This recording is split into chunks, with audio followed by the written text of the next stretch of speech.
Welcome back to Naija News Updates. Today is June 4, 2026. Okay, not to waste more time so that we can have time to run the analysis for today.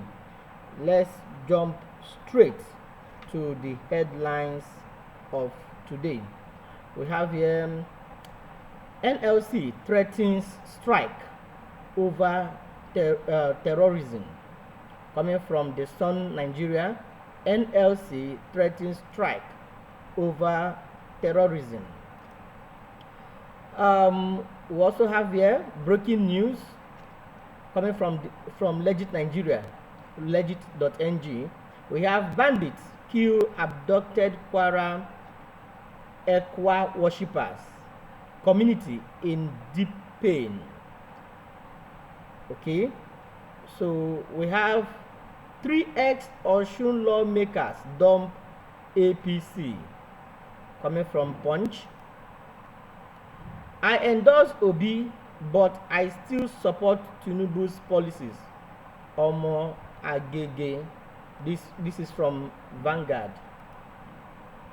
I'm independent. Peter Obi doesn't own me. Datti Baba-Ahmed.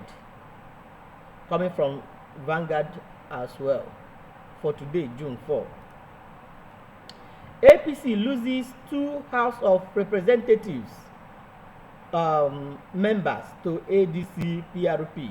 APC loses 2 House of Representatives members to ADC PRP. You can find that in Daily Trust. Okay. Also in politics, we have 61 opposition reps endorse Ugo Chinyere for minority leadership seat. You can find that in Punch. 2027, El-Buba endorses Adebayo for president. El-Buba endorses Adebayo for president. Okay,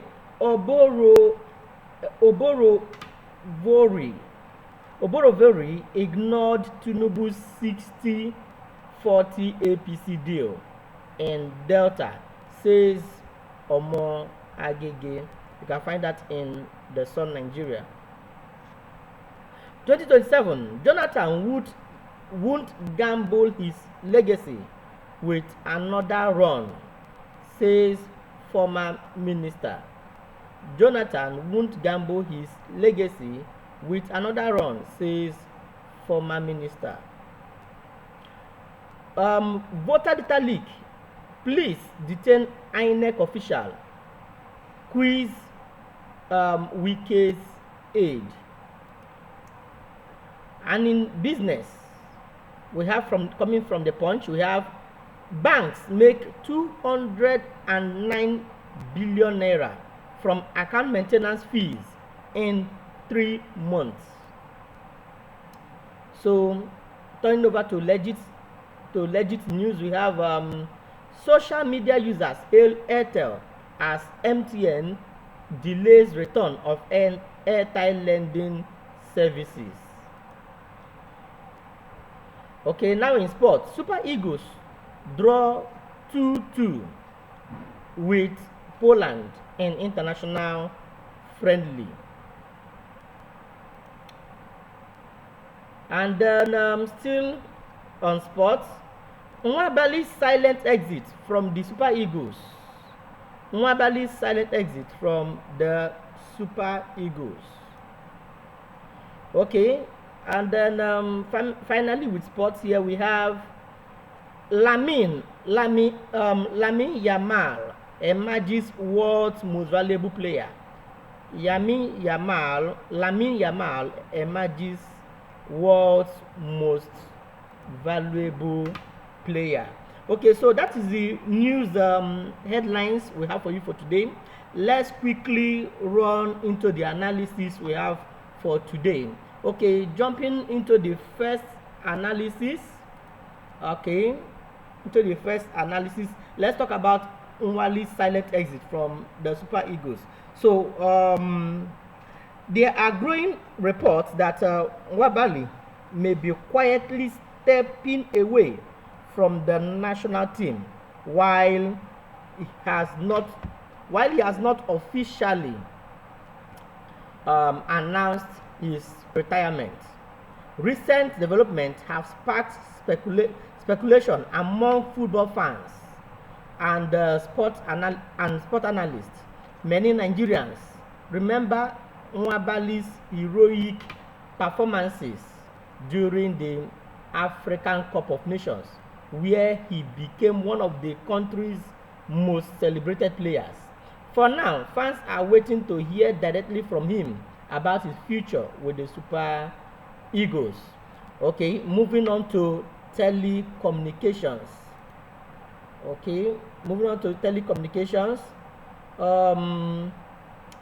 Okay, so social media users hail Airtel as MTN delays return of airtime lending service. Many social media users are praising Airtel after the company restored its airtime and data browsing services. This comes after actually comes after telecom operators suspended the service due to regulatory issues earlier this year. While Airtel and Glo have already resumed the service, many MTN subscribers are still waiting for the full return of MTN's Airtel lending platform. As a result, Airtel has been receiving positive reactions online from customers who rely on borrowing airtime during emergencies. Now let's move over to politics. Former Labour Party vice presidential candidate. Former Labour Party vice presidential candidate, that is talking about Yusuf Datti Baba-Ahmed, has made it clear that he is not under the control of Peter Obi.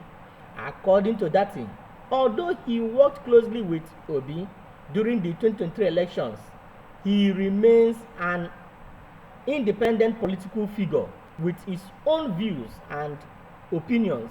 His statement has generated discussions among political observers, especially as conversations about possible alliances and strategies for the 2027 elections continue to gather momentum. Okay, still on politics. Former Delta State Deputy Governor Omo-Agege has made an interesting statement regarding the 2027 presidential election. Omo-Agege says he supports Peter Obi's presidential ambition, but at the same time, he agrees with some of President Bola Tinubu's economic policies, including the removal of fuel subsidy and reforms in the foreign exchange market. In simple terms, Omo-Agege believes some of Tinubu's policies are necessary, but feels Peter Obi could manage and implement them much more effectively. Okay, so another story still on politics. Another story attracting attention is the growing speculation around former President Goodluck Jonathan and the 2027 election. A former minister has said Jonathan is unlikely to contest the presidency again because he does not want to risk the legacy he had built during his time in office.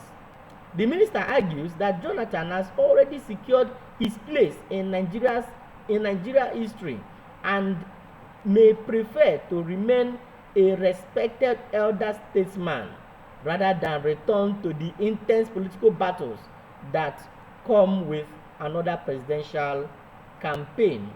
This is an interesting one. Well, it might be a good decision. Okay, so let's now move into the data leak issues. Okay, finally, let's talk about the voter data leak controversy. Police have detained an official of the Independent National Electoral Commission (INEC), while also questioning an aide to the Minister of Federal Capital Territory, Nyesom Wike. The investigation centers on how confidential voter information allegedly found its way into the public domain.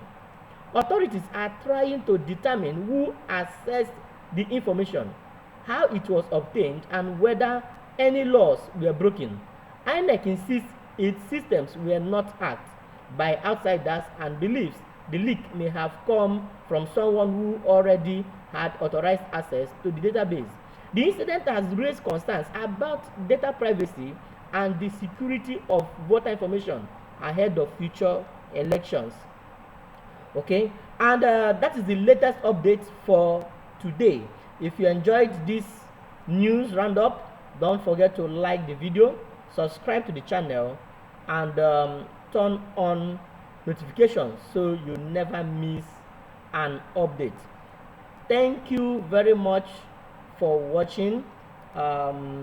Please don't forget to hit that subscribe button. So with this, you are supporting this channel. Thank you, and you will never get to miss any of our news updates. Thank you once again. God bless you.